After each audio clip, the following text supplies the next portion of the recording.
But let me tell you something. Hebu nikwambie kitu. This year, mwaka huu is the year ni mwaka of prayer. wa maombi. God, Mungu wants his people to pray. Anataka watu wake waombe. Because there is greater challenge. Kwa sababu kuna changamoto kubwa. I'm talking of this year. Nazungumzia mwaka huu. There is greater challenge. Kuna changamoto kubwa. People who cannot pray, watu wasioomba shall be in danger. Watakuwa kwenye hatari. The people who cannot pray, watu hawezi kuomba, they shall be in danger. Watakuwa kwenye hatari. Because kwa sababu God said, Mungu alisema many people watu wengi who doesn't love prayer ambao hawapendi maombi will be taken away. Wataondolewa. Shetani will trap them. Atawadaka. Satan will trap them. Shetani atawanasa. And they will be taken away. Na wataondolewa. Satan will take them Shetani away. Atawaondoa From the kingdom of God. Kutoka kwenye ufalme wa Mungu. From the kingdom of Kutoka kwenye ufalme wa Mungu. This is the plans of devil.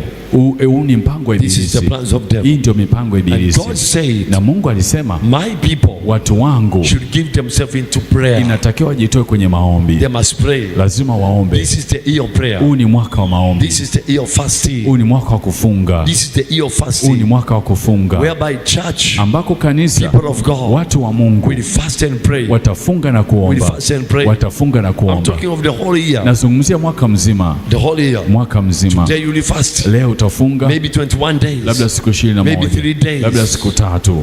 Then you will stop. Alafu utaacha. After 2 months, baada ya miezi miwili, you will go again. Utaenda tena in prayer, katika maombi, fasting, ukifunga, fasting and pray, ukifunga na kuomba, because danger is ahead. Kwa sababu hatari iko mbele. This is the season. Huu ni msimu whereby Satan, ambako shetani want to trap anataka anase watu wa Mungu.